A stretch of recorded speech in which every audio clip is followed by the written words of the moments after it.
What's up, Tricology family, and welcome back to another episode of the Tricology News Talk. And this is Grammys weekend. Yes, this weekend is the Grammys, and then next weekend is the Super Bowl weekend. So we're going to be discussing what's happening at the Grammys this weekend, what's to look forward to at the Super Bowl next weekend, and we're going to be doing a movie review for y'all today as well. So with that being said, let's get into the Grammys and what's to look forward to. Now, the Grammys will be going on this Sunday, and Trevor Noah will be hosting for the fifth consecutive time, and it will be held at the Crypto Arena in Los Angeles. Now, there was discussions to postpone due to the events of the wildfire in California. But thanks to a fundraiser for them to help out with the wildfire that affected in the south side of California, so they was able to have the Grammys on February 2nd as scheduled. Now going to the nominees, Beyonce received the most nominations with 11, which sets a new one-year record of nominees by a female artist. She previously shared a record with Lauryn Hill, who earned 10 nominations at the 1999 ceremony, and matched herself in 2010. With a career of a total of 99 nominations, Beyonce has become the most notable nominated artist in Grammy history, breaking a tie with her husband Jay-Z. Taylor Swift is the first woman to earn 7 career nominations for Album of the Year with her new album Torture Department. Now Then by the Beatles is the first song produced with the help of with AI to be nominated for a Grammy. At 100 years of age, former President Jimmy Carter became the oldest nominee ever. He was nominated for the Best Audiobook Narration and Storyteller Recording. Anna's Funk Generation is the first funk coordinated album to be nominated for a Grammy. Sabrina Carpenter and Cabell Ryan became one of the 15 artists in history to have earned a Grammy nomination for all 4 main general field categories in one night. Charlie XCX and Post Malone was added to be the nominations for Best Recording Package for their respective albums on December 20th. Now, I'm going to go over the general nominations. All the other categories will be in the link description below, so you can check out the rest of the nominees. Now, for recording record out of the year, we got Now or Then by the Beatles, Texas Hold'em by Beyonce, Espresso by Sabrina Carpenter, 360 by Charlie XCX, Birds of a Feather by Billie Eilish, Not Like Us by Kendrick Lamar, Good Luck Babe by Cabell Ryan, and Fortnite by Taylor Swift but featuring Post Malone. For Album of the Year, we got New Blood Sun by Andre 3000, Cowboy Carter by Beyonce, Short and Sweet by Sabrina Carpenter, Brat by Charlie XCX, Desi Volume 4 by Jacob Collier, Hit Me Hard and Soft by Billie Eilish, The Rise and Fall of the Midwest Princess by Carpenter Ryan, and then The Torture Department by Taylor Swift. For Song of the Year, we got A Boss on Tipsy, Birds of a Feather, Die With a Smile, Fortnite, Good Luck Babe, Not Like Us, Please Please, and Texas Hold'em. For Best New Artist, we got Benson Boone, Sabrina Carpenter, Don't See, Carver Ben, Ryan, Capel Ryan, Shabazzi, and Teddy Swims. So that's the general nominees on there. As I mentioned, you want to check out the rest of the nominees. The link will be in the description below of this episode of the recording if you're watching on YouTube or any other platforms.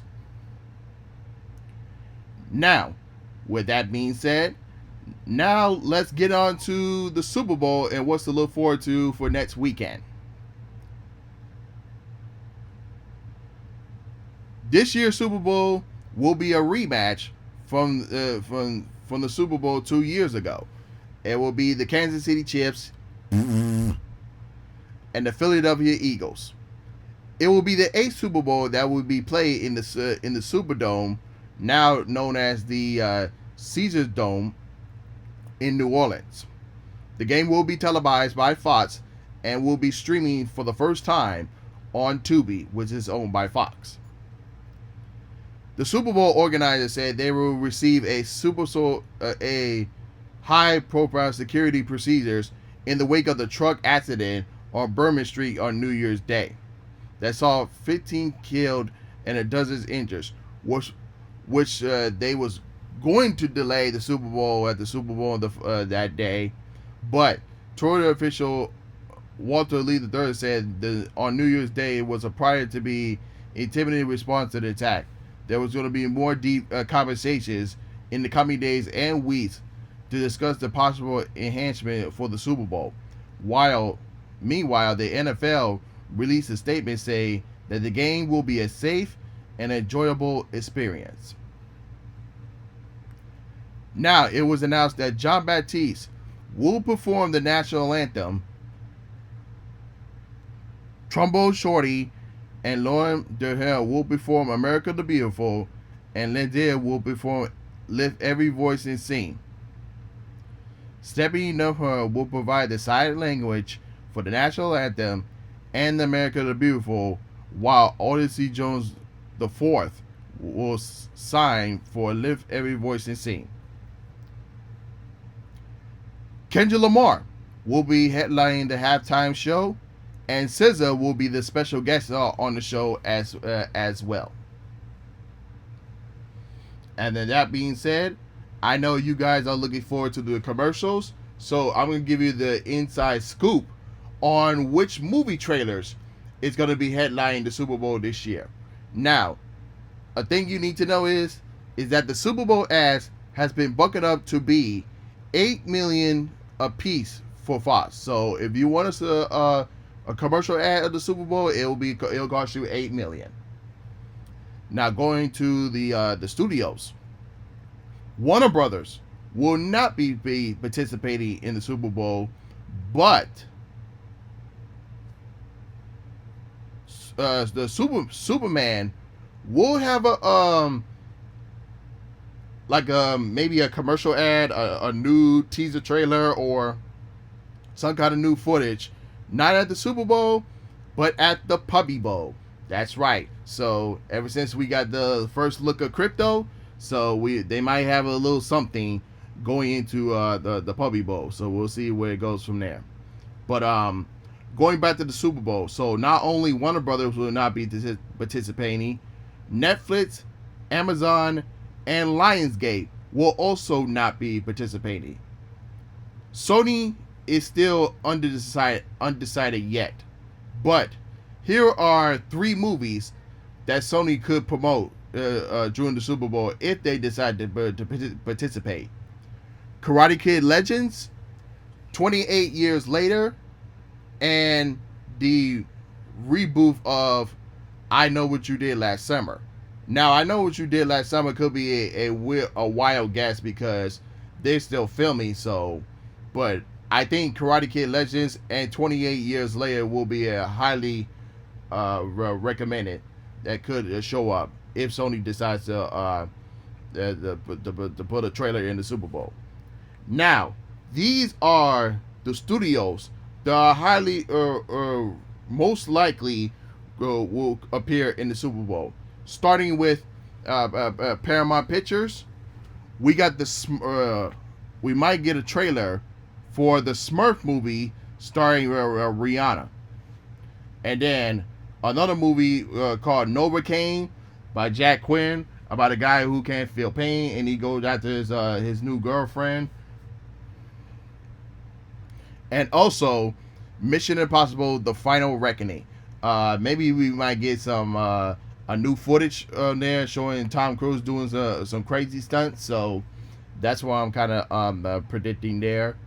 And now moving on from Paramount Pictures to now to Universal Pictures. Now we might get a maybe a new footage or a new trailer from DreamWorks How to Train Your Dragon live action movie. Megan 2.0. So this is a sequel to the first Megan. Now Megan 2.0 will be like kind of similar to Terminator 2 Judgment Day, where Megan is now the protagonist, and she go against another little gold robot in Amelia. So that's going to be very interesting. And then we're finally going to get a first trailer for Jurassic World Rebirth with Scarlett Johansson. So I'm kind of very interested to see where they go from there. And now moving on from Universal Pictures to now Disney. So now for Marvel, we got Captain America Brave New World, the Thunderbolts, and the Fantastic Four Steps. Now they might squeeze in Captain America Brave New World, but this movie is automatically going to come out days after the Super Bowl. So I don't know if they have enough money in the left for the marketing to put another Super Bowl in there. I don't know, but I think Thunderbolts is most likely to get a Super Bowl trailer because that movie comes out in May. So they have a lot of time, to keep marketing and promote that movie. And then we go to Fantastic Four Steps. Now, I got a news that they will be showing a first teaser trailer on Tuesday during Good Morning America. So, but they still might have a chance to appear at the Super Bowl. So we'll just have to wait and see from there. And then from Pixar, we could get a new teaser trailer from ELO. Another first look of Lilo and Stitch. I hope they give us another first look because we seen how Stitch looked, and now we got to see how Pleakley and everybody else is going to look, as well as the live action characters. So I hope they give us a first official trailer for that one. So that's basically everything was to know about the Super Bowl and the Grammys. So, and with that being said, now let's get into our movie review, and we're gonna be talking about Dogman from Universal and DreamWorks. So this is from the Captain Underpants universe. When a police officer and his faithful police dog get injured in the line of duty, a haphazard but life-saving surgery fused the two together, and Dogman was born. As Dogman learns to embrace his new identity, he must stop his family supervillain Petey the Cat cloning himself and go on a crime spree. So I definitely enjoyed this movie for the animation, the funny jokes, and all that, and everything else. So there's really much I can't much say. So the animation was great. I love the voice cast, who they cast for, and everything is really much to say. It's really a good fun time with your family to watch. If you want to watch in theaters, or maybe if you want to wait until like it come out on digital, you can. So, but I think this is a movie you highly recommend to take your family out to go see in theaters. So, with that being said, I'm gonna give this movie an A. I definitely enjoyed it, so I think you guys will too. And with that being said, that's all I have for you guys today. And if you're watching me on YouTube or listening on YouTube Music, don't forget to like, comment, subscribe, and hit that notification bell when new video episodes are uploaded. And of course, if you're listening to me on Spotify, Apple Music, or any other podcast platform, don't forget to follow me there as well. And with that being said, this is Trico, and I'm signing off, y'all. Peace.